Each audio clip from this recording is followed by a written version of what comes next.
In our first two lectures, we looked at such terms as myth and mythography and mythology, and we also did a kind of setting up of some analytical tools that we can use to look for our own meanings in the myths that we'll take a look at. And then in the last lecture, we mapped out the entire course, so we have a sort of bird's eye view of where, as Dr. Seuss says, of all the places that we'll go and the things that we'll see. In this one, I want to do three things. First is to sort of define the genre of creation myth, setting up some expectations for us. What do we look for? What do we expect from creation myths? Secondly, to talk a little bit about a taxonomy or a classification system that we'll be using in this course to divide up the various kinds of myths that we'll look at. And then third, to take some examples, look at some examples of Egyptian creation myths to illustrate how these definitions and taxonomies work. The technical term for creation story is really cosmogony, which is derived from two Greek words meaning beginning and order. So that creation stories really are about the beginning of order. Typically in creation stories, there is a pre-existing god or gods whose existence is not very often explained or accounted for very much. And then there's also some kind of pre-existing matter, some kind of chaos, something that exists along with this pre-existing God. Thus, the very first two verses in the book of Genesis is fairly typical about the way these kind of creation stories work. The first two verses read, "In the beginning, God created the heaven and the earth was without form and void, and darkness was upon the face of the deep, and the Spirit of God moved upon the face of the waters." Here, there is a pre-existing God. There is also pre-existing matter. And what God does initially is to create light. But then once he creates light, what mostly he does after that is simply divide up that pre-existing matter. Light from dark, water from land, water from water.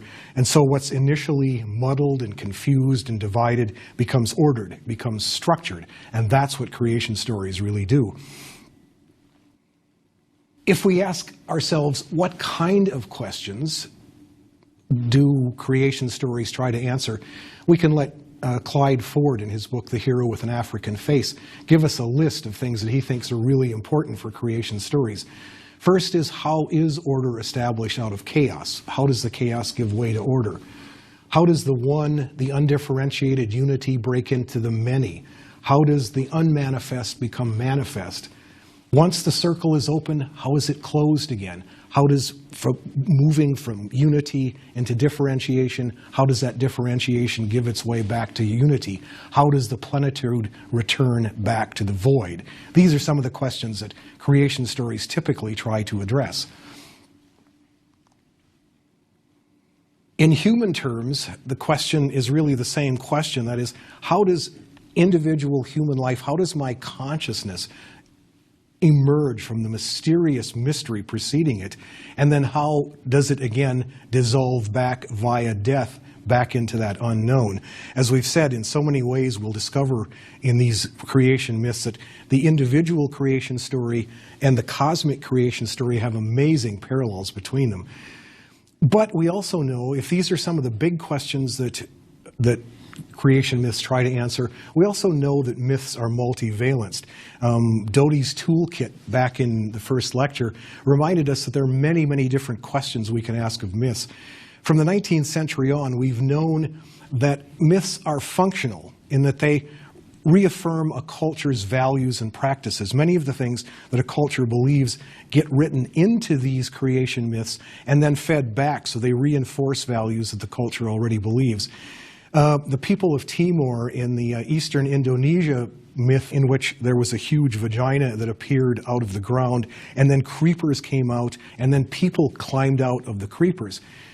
As they go on to explain this myth, the very first people to emerge on those creepers became the ancestors of the landowners and aristocrats. Those who came out later became the tenants and the commoners. So that here we see how creation myths are set up in a certain way to sort of justify the way things are. There's another similar story in China. Nu Kua, who in some versions of the story is given credit for creating the first human beings, starts out by making them individually. She shapes each human being out of yellow clay by hand and then brings them to life. It was a slow process, and she got bored with it after a while, so eventually, to kind of speed up the process, she simply dragged a cord through the mud, and every time a piece of mud flew off, it became a human being. This is a much quicker way of inventing. But again, as the Chinese later on came to understand this story, they understood that those handcrafted yellow clay people were the ancestors of the aristocrats, and those people, those mud people who just came little pieces of mud flying off the cord, became commoners. And we know that we remember that many Greeks traced their ancestry back to a god. These are kings and warriors particularly, who trace their ancestry back to a god, usually Zeus, in order to justify their perks, to justify why they had everything and other people had nothing. These are some of the ways in which values get built into creation myths. We know that the Sumerians and the Babylonians believed that human beings were made as the servants of the gods. The idea was the gods found the work that they had to do irksome and bothersome and wearisome, and so eventually they invent human beings to take the load off, to do the heavy lifting, to do the sweaty work. And so the Sumerians and Babylonians had the sense that they were servants. That's what they've been created for. In the Hebrew story, and in some others, the Mayan creation myth that we've already looked at and we'll look at more closely again, humans are created as lords of creation. That is, everything else was done for human beings, and human beings come along as the kind of star on top of the Christmas tree and are given dominion over everything that's been created. And here's another way in which values can be built into creation stories. You'd feel differently if you thought you had been invented as a servant as opposed to being invented or created as a master. So that in all these ways, what we see is that values are built into and around creation myths. Barbara Sproul, in a book called Primal Myths, says that myths are integral parts of religion, that every religion has a myth as its center some way, which defines a central reality, and then a whole structure of values is built around that reality and in relation to it. As she puts it in her book, whatever the range and depth of individual myths, they are still concerned with creation, with the relations of death to life, non-existence to existence, not being to being. Whether the myth addresses the issue of creation in its broadest sense as the origin of all being, or in its narrowest sense as the origin of a particular being, the same mystery is central, the nature of reality itself. And so what creation myths do in a way is define that reality, which then allow a whole series of valuations and values to be built around that. Mircea Eliade says that creation myths always establish what he calls an axis mundi, that is a world axis, a place where, as we mentioned in our last lecture, a place where the human and the human and the divine worlds, the divine and the profane worlds intersect. So that when we go back to an axis mundi, whether that's a particular place or something else, we are going back to the place where those original forces that organized, that created our world in the first place, are still present. And it gives us contact to these moments with sacred time. The Egyptians, for example, tried to identify that mound of earth that first emerged from the primal waters, and they tried to define that as an axis mundi. Build a temple on top of that, and every time you go back there, you come back into contact with the forces that created the universe in the first place. But, as Eliade points out, an axis mundi can be almost anywhere. It doesn't have to be a sacred site where something happened. It can be a rock, it can be a tree, it can be a mountaintop, it can be a temple. As he says, and I think this is a really beautiful definition, you'll see the relevance of this to creation stories in just a moment, but he says, defining an axis mundi, for a believer, and he's talking about churches here, he says, for a believer, the church shares in a different space from the street in which it stands. The door that opens on the interior of the church actually signifies a solution of continuity. The threshold that separates the two spaces also indicates the distance between two modes of being, the profane and the religious. The threshold is the limit, the boundary, the frontier that distinguishes and opposes two worlds, and at the same time, the paradoxical place where those worlds communicate, where passage from the profane to the sacred world becomes possible. That's what an axis mundi does. It means also that because Each creation story itself is an axis mundi, a place where the power of creation is brought down into profane time. It means that every creation story for almost every early people is thus also sacramental. It's an outward and visible sign of an inner truth of an individual culture, and every creation myth itself is a kind of breakthrough of the sacred into time. Origin myths give us so many powerful things to understand and believe about ourselves. They provide us with our reason for being, the source of our significance, which is why they're so often used to help individuals or a social order regain its health. Creation stories are used over and over again in healing ceremonies that are designed simply by hearing that creation story to put yourself back in touch with that power that created the universe in the first place. David Leeming, who's the one who's reminded us of this, says this in his The World of Myth. When we are broken, we return to our origins to become whole again, whether on the psychiatrist's couch or in the shaman's hut. So it is that the ancient Sumero-Babylonian creation myth, the Enuma Elish, was read aloud at the Babylonian New Year festival. This is to guarantee a good year, to bring that power into the new year. And so it is that many curing ceremonies, such as the Navajo and Buddhist sand painting ceremonies, begin with the recitation of the creation myth. The sand painting itself is a mandala, a sacred circle representing creation in its original wholeness. When the patient sits in the sand painting and has the creation myth recited over him by the shaman or medicine man, he is returning to the womb of nature in the hope of being reborn into nature's wholeness, of reenacting the creation myth in his own life. So that these are some of the ways in which creation stories themselves are sacred, are sacramental, and why they can be used in healing ceremonies across the world. In some ways, as Leeming points out, the idea of the sacred meal in the Christian tradition is the same kind of event in which broken and wounded people come to be made whole again by participating in this power that created the universe in the first place. So that's some of the things that we'll be expecting, that we'll be looking for as we go through and talk about our creation myths. Now, taxonomies. How do we divide these creation myths up into kind of categories that we can actually work with? In Myth and Knowing, Scott Leonard and Michael McClure provide a whole bunch of different taxonomies of creation myths. We'll pick out one of them. This one, they said, was invented initially by Mircea Eliade and then refined by one of his students, Charles H. Long, and that's summarized by Leonard and McClure. They say they divide their taxonomy into 5 different categories. The first type is the ex nihilo, which means made out of nothing, in which a cosmos is created by thought, idea, or dream. In rarer examples, the cosmos can also be created out of a bodily effluent of a god, like sweat or tears, for example.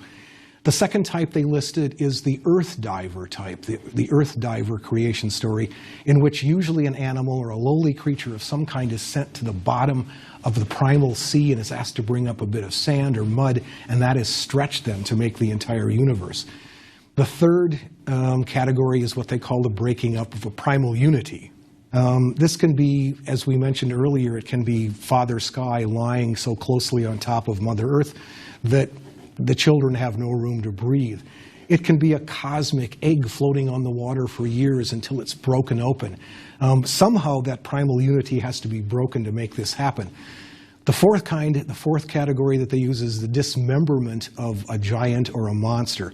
We'll run across this one in our next lecture, in the lecture where we deal with Marduk and Tiamat, where Tiamat, the great dragon, is taken apart and her body is used to make the cosmos.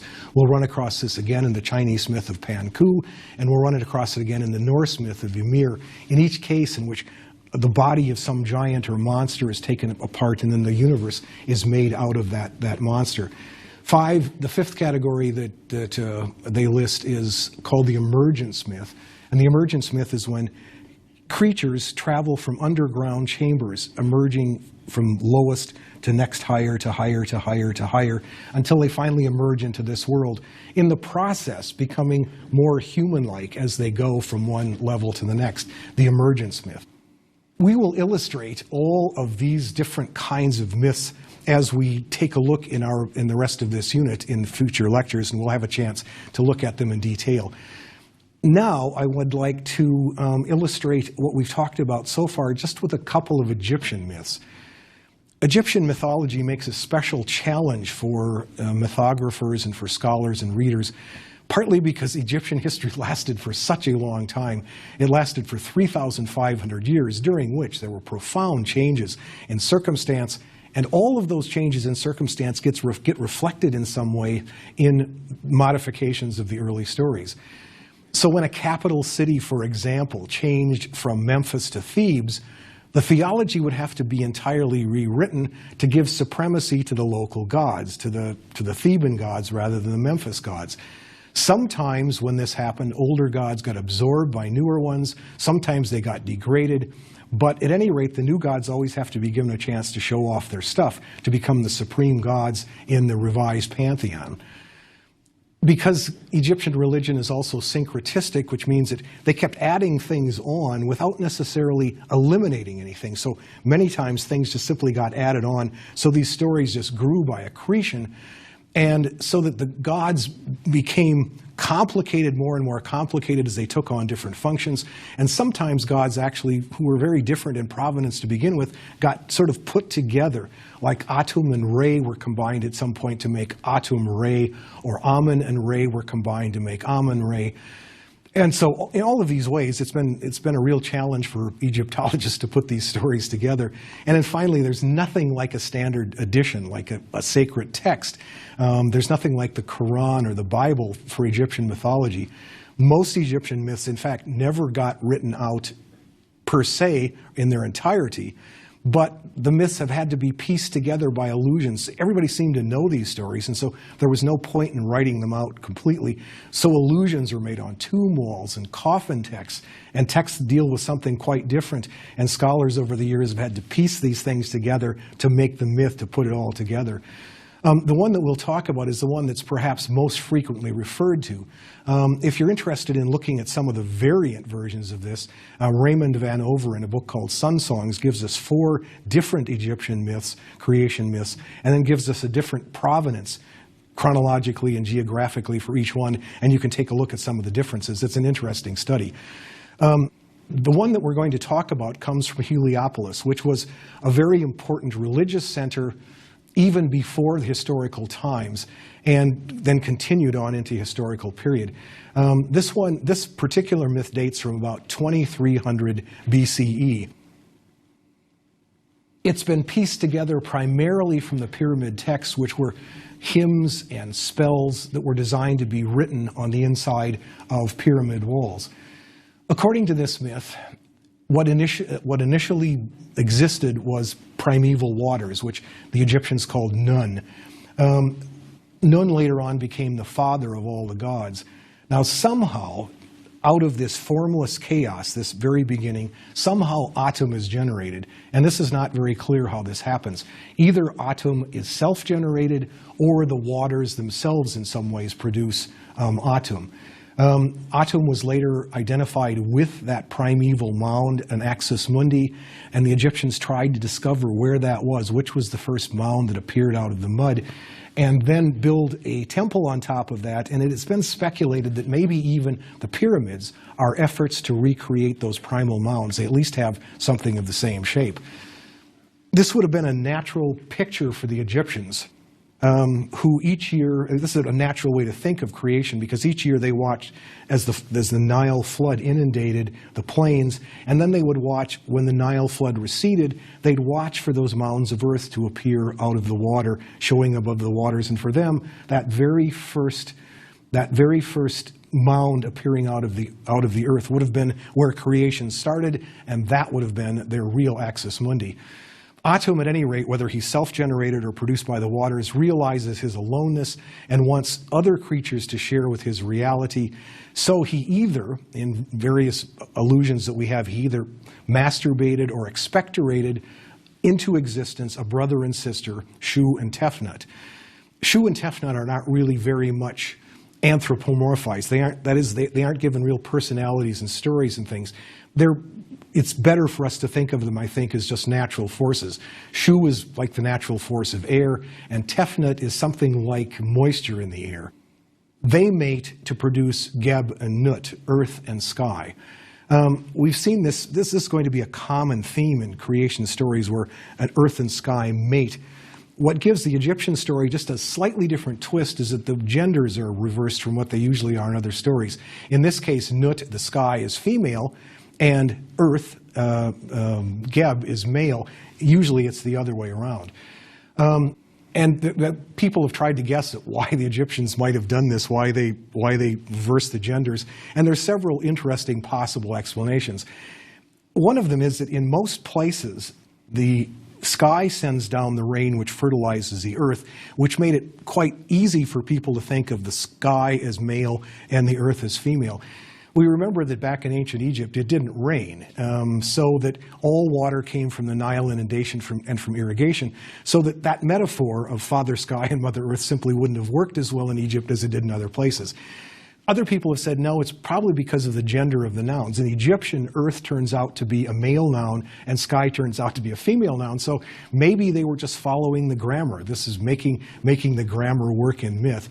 It's also one other explanation is that perhaps it follows what may have been the normal intercourse position for Egyptians with the male underneath the female. And this is borne out by a lot of artwork that we find in Egyptian tombs, which shows the male reclining under a female who arches over him. As in so many other myths, the sky and the earth, whatever their genders are initially inseparable. She lies on top of him so closely that there's no room for the children to move or for them to receive light. So here their father, Shu, steps in and separates them, pushes the sky away from the earth and separates them in a way that again makes some sense if we remember that Shu is air, that air separates the sky and the earth in the way that the air seems to hold the sky up and keep it away from the earth. Once they're separated, Nut gives birth to the stars, which rise up to be with her. And there's some beautiful details in the story. Each morning she swallows them to keep them safe for the day and then releases them again at night so that they can light the night sky. The sun is born after this separation too, which gives light. And now the creatures have room to move and to breathe. Geb and Nut are parents of the next generation of gods, of Osiris, of Isis, of Seth, and Nephthys. Osiris and Isis are a pair of twins, a boy and a girl. Seth and Nephthys are a pair of twins, a boy and a girl. And then Horus, as we know later on, becomes the child of Isis and Osiris. And this also became part of living pharaonic politics, because the living pharaoh was always considered to be Horus, who became Osiris when he died, and Osiris eventually became the Lord of the Dead. So these five, along with the original four gods, Geb, Nut, Shu, and Tefnut, became the Ennead, the nine, and they became the closest thing we have to a sort of standard pantheon in Egyptian mythology. There are, however, other creation myths. In one of them, the mud that emerges after the Nile flood recedes gives birth to 4 male gods and 4 female gods. The male gods are part frog, the female gods are part serpent, and then the 8 of them together form a cosmic egg out of which everything is formed. Once again, we have the feeling that this would have been a natural way for the Egyptians to think about creation. As late as the 1st century, it was still believed in Egypt that when the Nile flood receded, that slime, which was uncovered by the waters, would produce amphibians and reptiles, and it was believed that they were spontaneously generated. That is, the mud produced these creatures themselves. And so it would have been perfectly logical to think that these gods, who are part amphibian, part reptile, would have been produced by this slime and then would have emerged to lay the egg, which then creates almost everything else. In another version, a third version of an Egyptian creation myth, this one is perhaps a later one, and it reminds us of many other stories. The primary god of Memphis was named Ptah, and Ptah was considered the supreme god. He was the spirit which emerged out of the original Axis Mundi, and all other gods were seen as aspects of him. All gods and goddesses and all things, everything in the universe, in this case, in this story, is first conceived in Ptah's heart and then spoken into existence. He says the words and then things happen. And this is very like the Genesis story, the Hebrew Yahweh, who also creates by thought and word. There's not much attention in Egyptian creation stories to the creation of plants and animals and humans. In one late account, humans are born from the tears of Ra. They're happy tears because Ra's just had his eye returned and he's very happy, but they're tears anyway. And some people have thought it sort of metaphorically significant that even in a place as mythically cheerful as Egypt was, a place as optimistic about things as Egypt was, that it is touching to think that human beings are created from the tears of a god. Well, that's in our taxonomy, the one that we started off with. This belongs to the category of the breaking up of a primordial unity. It's a gradual process instead of a once and for all creation, and we've seen how this works. We begin with an undifferentiated waste of waters, and out of which emerges Atum, who then stirs up the waters and then makes something happen. His self-generated children, Tefnut and Shu, aren't so much characters as they are simply forces. And this is typical in generations of gods. Usually the original gods are thought more of as natural forces, and later ones are more anthropomorphized, or given personalities and details and stories. They produce Geb and Nut, who are more human, who are more anthropomorphized, but their eternal union still preserves the eternal, the inertness, the chaos from which everything begins. In order for anything to happen, they have to be separated, giving their children room to grow and the sun a chance to become a primary deity. So when Shu forces Geb and Nut apart, that primeval unity is divided into earth and sky, into male and female.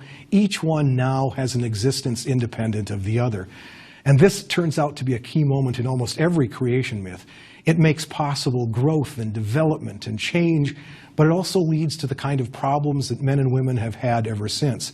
Creation is always a division of primal oneness, a dividing of a whole into parts, which can then interact with each other to make human life and culture possible, but which also can lead to a host of problems. The Egyptians were not unique in thinking of this division of male and female in this particular kind of way. The Hebrew Midrash says that Adam was created androgynous and continued to be so until Eve was created, which separates the two genders, and which we know in that story leads immediately to expulsion from Eden and death. The Greek Hesiod had a story in which the Golden Age in Greece consisted only of men. There were only males during the Golden Age. As soon as Pandora is created and set down among them, pain, disease, heartache, anguish, and death enter the world at that point. Again, the division of the genders is really important in all of these stories. Perhaps all this suggests that without the separation of Geb and Nut, the universe would still be in its undifferentiated state. Nothing could happen, nothing would have happened, nothing will happen. For the Egyptians, this separation is a crucial step in creation. After the separation, the sun emerges. There are various accounts of how this happened. And the sun's progress through the sky becomes the sign of the triumph of order over chaos. Time begins when the sun makes its first journey. It also explains the importance of solar rites for the Egyptians and for other people. For if the sun dies or gets eaten by a dragon, the entire cosmos slips back into the chaos of the primeval world. Time stops and chaos returns again. And as the Egyptians well knew, as all creation myths know, once we're launched on this cosmic voyage, we're launched for better and for worse. We're launched in all of the great ways that characterize creation ever since, but we are also launched on a trip that includes famine and disease and aging and death, and there's no going back except going back to primal entropy, which is perhaps what death really is. In our next lecture, we are going to take a look at some neighbors, some very near neighbors of the Egyptians, the people of Mesopotamia, in a country which is now Iraq. Next time, we'll take a look at their cosmogony and see what it has in common with and how it differs from that of Egypt. That's our next lecture.